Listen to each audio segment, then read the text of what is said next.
Something walks whistling past my house every night at 3:03. Every night, no matter the weather, something walks down our street whistling softly. You can only hear it if you're in the living room or the kitchen when they walk by, and it always starts at exactly 3:03. The sound starts faint, somewhere near the beginning of the lane near the Carson place. We're towards the middle of the street, so the whistling moves past us before fading away in the direction of the cul-de-sac.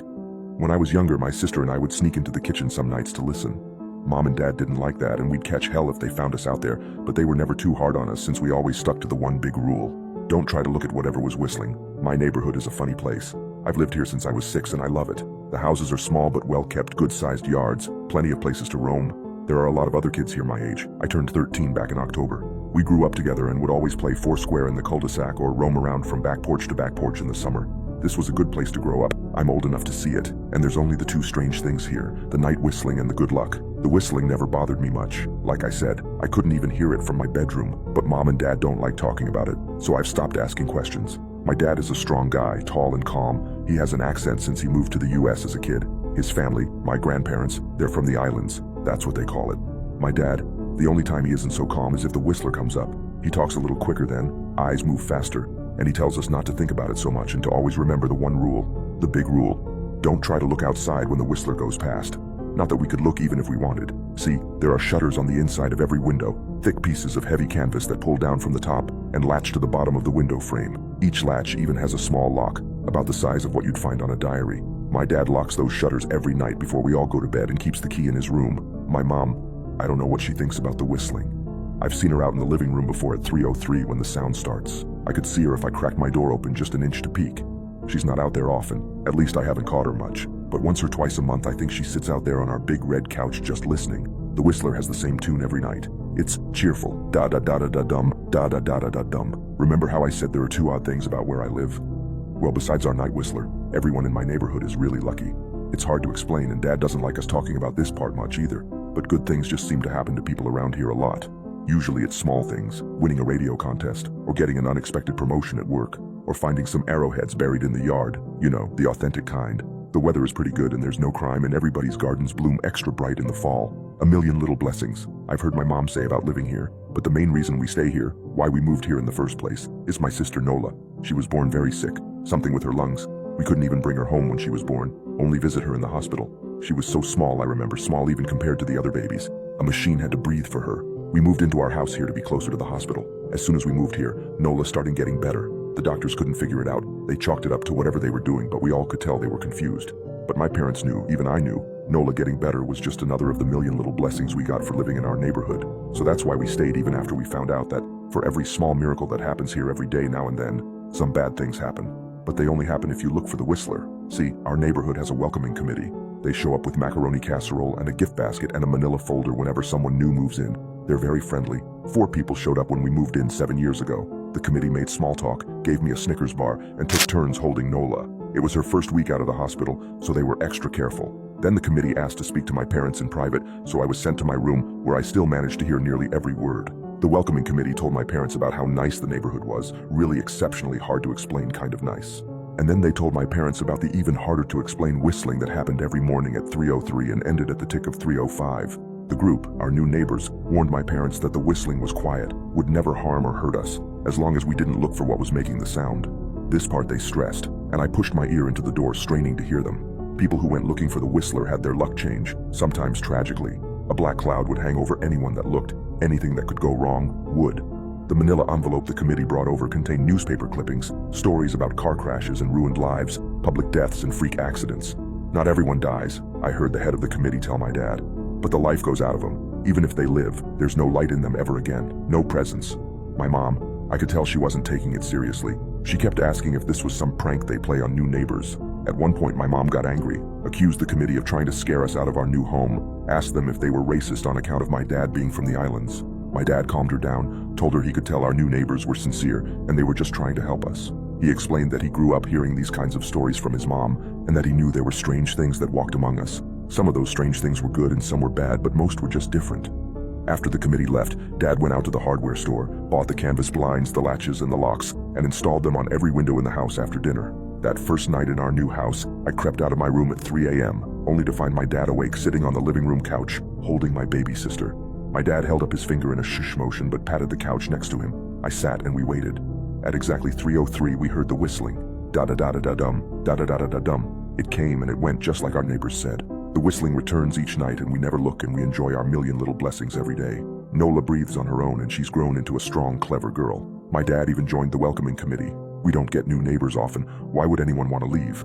But when a new family moves in, my dad and the committee bring them macaroni casserole, a gift basket, and the manila folder. I can always tell by the look on my dad's face when he comes back if the family took the committee seriously, or if we'd be getting new neighbors again very soon. Not long ago, a family moved in directly next to us. The previous owner, Ms. Maddie, passed away at age 105.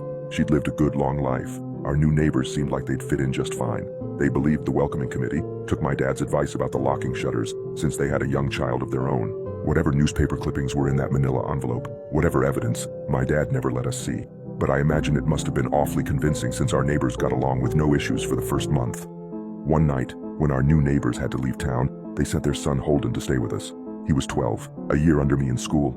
I didn't know him well before that night, but as soon as his parents dropped him off after dinner, I could tell it was going to be a bad time. "Do you know who is always out there whistling every night?" Holden asked the moment the adults left the room. The three of us were sitting in the den, some Disney movie playing idly on the television. My sister and I exchanged a glance. "We don't talk about that," I said. "I think it's that weirdo that lives in the big yellow house on the corner," Holden said. "Mr. Tolles?" my sister asked. "No way, he's really nice." Holden shrugged. "Must be a psycho killer then." Nola tensed. "We don't talk about it," I repeated. "Let's go in my room and play Nintendo." We spent the next few hours playing games, eating popcorn, and then watching movies. A typical sleepover, but I could see Holden was getting antsy. After my parents had wished us a good night, locked the blinds, and gone to bed, Holden stood up from his beanbag and walked over to where Nola and I were sitting on my bed. "Have you ever even tried looking?" he asked. "It's nearly time." Like most sleepovers, we'd conveniently ignored any suggestion of a bedtime. I was shocked to see he was right. It was almost 3 a.m. I sighed. "We don't. See, I can't even try to look because my dad locks the blinds every night and hides the key," he continued, ignoring me. "So does our dad," said Nola. "No," replied Holden. "No, he doesn't." "You saw him do it," I said, a little sharper than I meant to sound. Holden grinned. "Your dad locks the blinds, yeah, but he doesn't hide the key. He keeps it right on his normal keychain."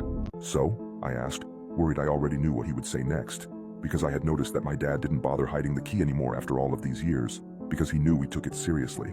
"So, after your dad locked up but before your parents went to bed, I went to the bathroom, and on my way, I may have peeked into their room, and I may have seen your dad's keychain on his nightstand, and I maybe went and borrowed the key to blinds." Nola and I stared and his grin only grew wider. "You're lying," I said. Holden shrugged. "You can check if you want. Just open your parents' door and look. You'll see his keychain right there on the nightstand." "Stay here," I told both of them. "Don't move a muscle." I hurried over to my parents' room but hesitated at the door. If Holden wasn't lying, my dad would be angry. Beyond angry. I was scared thinking about it, but more scared of an open window with the whistler right outside. I opened the door barely an inch and looked in, but it was too dark to see. Taking a deep breath, I walked into the room. 2 steps into the dark, I froze. The whistling started, and I could hear it clearly, from my parents' room. I never realized, but they must have heard the sound every night since we moved into the house. They never told us. I don't think I could have slept through it. I stood there listening to the whistling come closer, unsure whether I should turn on a light or call out for my dad. Soft sounds from the living room brought me back to reality. "Nola!" I yelled, running out of my parents' room. Holden and Nola were standing near the front door next to a window. Holden wasn't lying. I could see him fumbling with the lock on one of the blinds. I heard a click. He did have the key. Holden let out a quick laugh. Nola stood next to him, hunched up, afraid, but maybe curious. The whistling was right outside our house now. I think I made a sound, called out. I can't remember. Time felt frozen, clock hands nailed to the face, but I found myself moving. I'm not fast. I've never been athletic. Somehow, though, I covered the space between myself and Nola in a moment.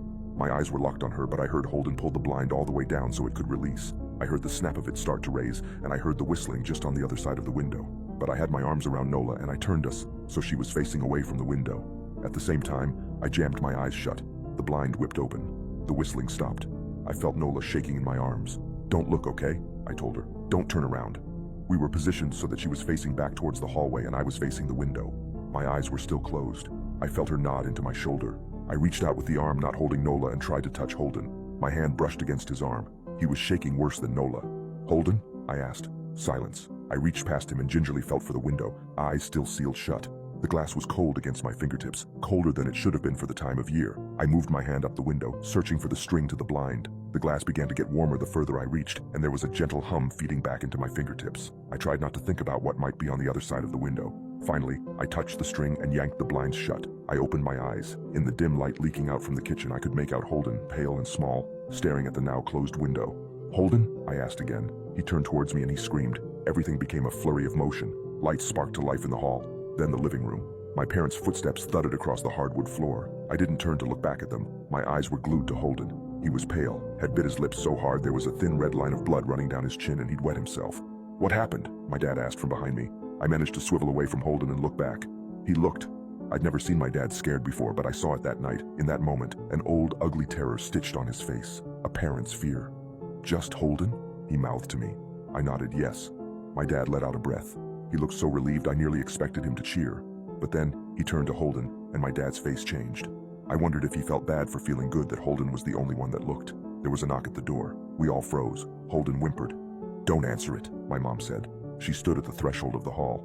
I'd always thought she was a skeptic and just humored my dad about the windows and the Whistler, but that night we were all believers. I noticed that both of my parents held baseball bats they must have taken from their bedroom. The knock came again, a little louder this time. "Please don't open the door," Holden whispered. My dad walked over to him, hugged him close. "We won't," my dad promised, still holding his bat. "Nothing is coming in here tonight." Thud, thud, thud. This time the knocking was loud enough to rattle the door. Holden screamed again and Nola clutched her arms around my neck. My mom came over and knelt down next to us, wrapping my sister and me close. Thud, thud, thud. "Call the police," my mom whispered to my dad. The knocking instantly stopped. My dad looked over his shoulder at us. "Do you think?" He was cut off by frantic knocking that trailed off to a polite tap, tap, tap. "Police!" something said from the other side of the door. The voice from outside sounded exactly like my mom, like a parrot repeating the words back to her. "Police! Call! The police!" Tap, tap, tap, police. My mom pulled us closer. "Police! Police! Police! Police! Please stop," I heard her whisper. "I don't think calling them will help," my dad said. "How will we know when they're the ones at the door?" The knocking came back harder than before. The door shook, then it stopped. After a long moment I heard the knocking again, but it was coming from our back door. We all turned together towards the back door, but the knocking immediately returned to the front door. Front to back to front, loud, then quiet, then loud again. Suddenly, the sound was coming from both doors at once, big, heavy blows like a sledgehammer. Then something started rapping against all of the windows in the house, then the walls. It was like we were living inside a drum with a dozen people trying to play at once. Or we were a turtle and something was attempting to claw us out of our shell. "Stop!" Holden yelled. The knocking died. "I won't tell," Holden said, staring at the door. "I promise I won't tell anyone what I saw. Just please go away." We waited for nearly a minute. Then we heard it. A soft tap, tap, tap coming from the window Holden had looked through earlier. Holden started to cry, sobbing like a prisoner watching gallows being built outside their cell. My dad held him, brushed his hair but never lied to him, never told him things would be okay. The tapping at the window went on for the rest of the night. We huddled together in the living room for I don't know how long. Eventually, my mom tried to take us kids into my room while my dad stayed to watch the door. But the second we moved into my bedroom, the knocking came back so loud it was possible to ignore. I was afraid the door couldn't take it. We went back to the living room and the knocking stopped. Only the tap, tap, tap on the window remained. None of us slept that night. The tapping stopped around 7 a.m. That's about the time the sun comes up here. We waited another 2 hours before my dad opened the blinds from one window. He made us all go back to my parents' bedroom first. I heard him open the door, then come back in. "Okay," he told us, "it's done." Holden's parents came back around lunchtime. My mom and dad walked Holden over to his house, and they all went inside for quite a while. Nola and I watched from the window. She stuck to me the whole day, right at my side, sometimes holding my hand. When my parents came back, they looked grim, but wouldn't tell us what they said to Holden's family. It was a Sunday, so we all spent the day together, ordered pizza, and watched movies. That night, everyone slept in my room, Nola and my mom in the bed with me, my dad in a chair he'd pulled over. There was no knocking that night or any night since. We didn't see much of Holden or his parents for the rest of that week, but by Thursday, there was a moving truck in their driveway. Nola and I watched them packing up the whole afternoon after school. What sticks with me most is how tired Holden and his parents looked. All three had the same pallor, grim mouths, and lightless eyes. Even from across the street, I could tell something was very wrong. Holden and his family were gone before sunset. I remember what the original welcoming committee said to my parents when we moved in. Not everyone who looks at the Whistler dies, but even those that live have the light go out of them, and the rest of their lives are full of misfortune. A million little tragedies. I think Holden's parents must have looked, either to comfort him if they didn't believe or share the burden if they did. I watch Nola some days, happy and young and alive, and I wonder if I'd been slower. If she'd looked out the window that night, would I have looked too, to comfort her, to share that burden? I'm glad I don't have to find out. We still live in that house, in that neighborhood. We still hear our Whistler walking past every night. The blessings, the luck, the good things here are too good to leave. But we're careful. We don't have friends over to spend the night anymore. And my dad hides the key to the blinds very, very well.